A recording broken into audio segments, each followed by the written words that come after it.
Hi, friends. Today, in continuing our study of famous historical figures, we're going to be reading about Anne Frank. Okay, so today's book is I Am Anne Frank. So it's still in our I Am series from this week.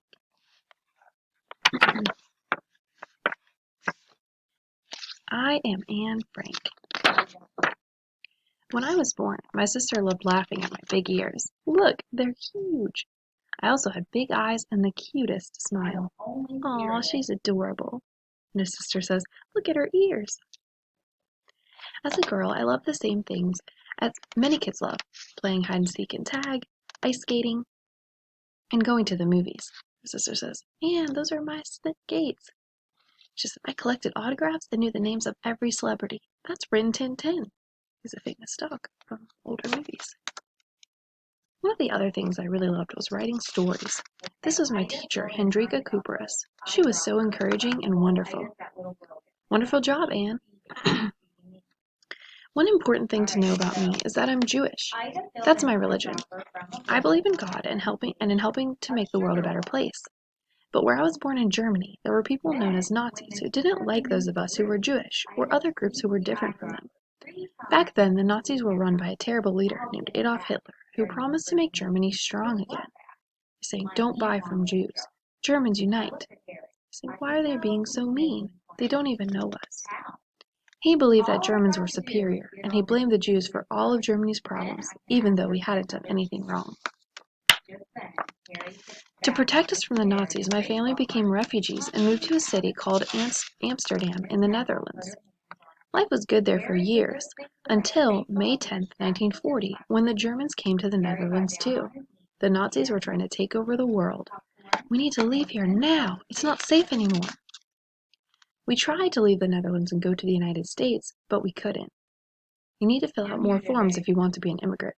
"But my family, if we stay here." "I'm sorry, more forms, please." When the Germans arrived in the Netherlands, they passed new laws here. At first, Jews weren't allowed in public parks, beaches, pools, or in libraries. "Can't go swimming," says Jews are not wanted here. Then they said we couldn't go to the movies. I love the movies. "We don't serve Jews here." Eventually, we weren't allowed to ride our own bikes, drive our own cars, or buy food at certain restaurants. "I just want to feed my family," says no Jews allowed. One of the worst days was when they said we had to leave our school and only be with other Jewish kids. This is the teacher she loved so much. She says, "I'm sorry, those are the new rules." She says, "No Jews allowed." This teacher saying, "I'll miss you all, Anne. I'll miss all of you." Every day it seemed to get worse. In April 1942, the Nazis made us wear these, Jewish stars with the Dutch word for Jew. Why do we have to wear these whenever we go out? So they can always identify us. If we got caught outside without our star, we'd get in trouble. I know it sounds scary, but this isn't a story about fear. It's a story about hope. Even when bad things happen, there are good things all around. On Friday, June 12th, I woke up really early. It was my birthday. Every year, my parents put all my presents out on the table, and this year I couldn't wait for one particular gift. A diary. It had its own little lock. I love it. I started writing immediately. Dear Kitty. Kitty was the name I gave to my diary. I wanted the diary to be my friend. A few weeks later, we got terrible news. "What is it, dear?" "Margot, our daughter. They sent her a call-up notice." We knew what a call-up really meant. The Nazis would send people to a concentration camp, a prison where Jews were locked up and made to work all day and night. There was almost nothing to eat or drink. If you went there, escape was nearly impossible. My parents were running out of options. If we stayed, the Nazis would come for my sister. If we tried to leave, they'd hunt us down. There's only one choice. We need to hide. My parents told us to start packing. We could only take our most important things. The first thing I grabbed was this diary. A book? Yes, a place to hold my daily thoughts. We wore layers of clothes so no one could see us carrying suitcases. The hardest part was saying goodbye to my cat. The neighbors will take good care of her, I promise. I love you, Mordecai. As we snuck out, there were 4 of us. Then another family of 3 met us there. This was our hiding spot. a small area at the back of my father's office, the secret annex. The bookcase covered the entryway and could swing shut so no one would find us. See how it opens up? It's behind it. And it says, our hiding place has now become a true hiding place. And anytime you see this, these are actual words from her diary. So those are actual words that Anne Frank wrote. Our new home was about the size of a one-bedroom apartment for 7 of us. This was my parents' living room and bedroom. How are we all going to fit? So that's their room. And this was for my sister and me. So they're both in that same small little space. So there's on this side of the wall, there's on that side. So this is where the bookcase entrance was. Upstairs was another room. It was a bedroom, kitchen, and living room all in one for the Van Pels, the other Jewish family hiding with us. Plus there was a place for their son, Peter. So since there were still people working in Dad's old office, we'd spend our days up here on the higher floor, so no one would hear us. Let me hold this a little closer.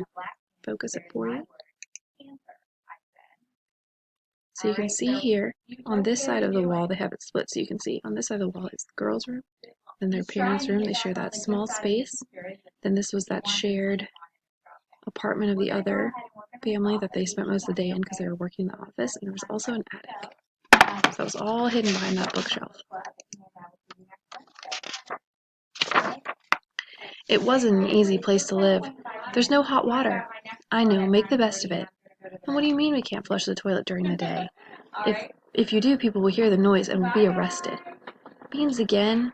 Shh, the workers downstairs will hear. Beans again? And beans tomorrow. During weekdays we had to whisper. We could never talk in a normal voice. All the windows were covered, and since shoes were noisy on the wood floors, we usually wore socks to be extra quiet. Shh, one wrong move and the Nazis might find us. It would have been easy to complain, but I decided to look at the bright side. It may be damp and lopsided, but there's probably not a more comfortable hiding place in all of Amsterdam. No, in all of Holland. Again, so those are her actual words. To make it feel more normal, I decorated my walls with pictures of movie stars. My dad surprised me by bringing along my collections of magazines. To make everyone laugh, Peter and I would dress up. He wore his mother's dress and I wore his suit. Ta-da! There was one big bright spot, though. The non-Jewish helpers who risked their own lives to protect us. This is Miep Grease. She'd bring up groceries and tell us what was happening in the world. Here's more food. And Anne, I got you a little present. This is Johannes Kelman, who brought me my favorite books, including fairy tales and ones about real historical figures. And that's Johann Voskuhl, who built the bookcase that hid us. So all these non-Jewish people were helping them and helping protect them. The Nazis threatened to punish anyone who helped the Jewish people, but these amazing people decided it was more important to do the right thing and help us. That's really awesome and brave. They weren't the only ones. This is my dentist, Fritz Pfeiffer. I know there are 7 of you, but he needs a place to hide too. He can stay. We'll make room. Our hiding space was tiny, but when someone needs help, you can't turn away.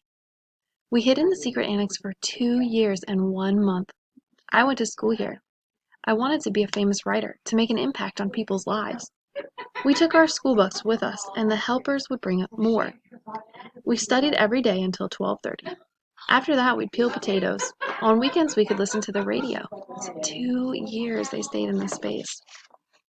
With 8 of us crammed together, our world was very small. But if you look for what's good, you'll find it. She's saying this was the attic, my favorite spot. It had the one window that wasn't covered, where I could see the blue sky and this one chestnut tree. I grew up here. I saw the world from here. And these are some excerpts from her diary. It says, who knows, maybe our religion will teach the world and all the people in it about goodness. As long as this exists, this sunshine and this cloudless sky, and as long as I can enjoy it, how sad can I be? As long as you can look fearlessly at the sky, you'll know you're pure within and will find happiness once more. I still believe, in spite of everything, that people are truly good at heart. She was an amazingly brave person. And eventually the world saw me, because her diary got published. In my life, there were many reasons to be sad, and lonely, and scared. But there are also many reasons to love, and laugh, and hope. You can always find light in the darkest places. That's what hope is. It's a fire within you. You decide when to light it, and when it burns bright, nothing can put it out. So it says Hitler and the Nazis were defeated at the end of World War II. 6 million Jews, including Anne Frank, were killed in what is now known as the Holocaust. By remembering and telling Anne's story, we make sure that nothing like this ever happens again. Whatever our religion, wherever we're from, we have a responsibility to one another. Anne's diary was found by Meep Guys, who never read it. Eventually she gave it to Anne's father. Today, Anne Frank's diary is one of the most read and most inspiring books in the world. More than 1 million people visit the Anne Frank house in Amsterdam every year. In 2010, Anne's chestnut tree was blown down in a storm. But today, there are locations all over the world where its saplings... Sorry about that. Where its saplings, that means seeds and things from the tree, were planted and new chestnut trees bloom. In the Jewish faith, there's a saying, if a person saves one life, it's as if they've saved an entire world. Throughout your life, you'll find people who need help. Be a helper. Be the one that does the right thing. When you see something that's unfair, do not be silent. Sometimes it will be hard. When it is, look up. See the beauty of the world and see the beauty in people. Now you know my story and I'm a part of yours. Never forget, the world depends on it. I am Anne Frank and I believe that people are truly good at heart. Here's a picture, a real picture of Anne, and her quote is, think of all the beauty in yourself and in everything around you and be happy. Here's a picture of her and her family, and a picture of her diary, and the star they had to wear looked like that. And this is her father's office, and this is her room in the annex. Look how small. She had to share that with her sister. Alright, so that was the inspiring story of Anne Frank. Have a great rest of your day, friends.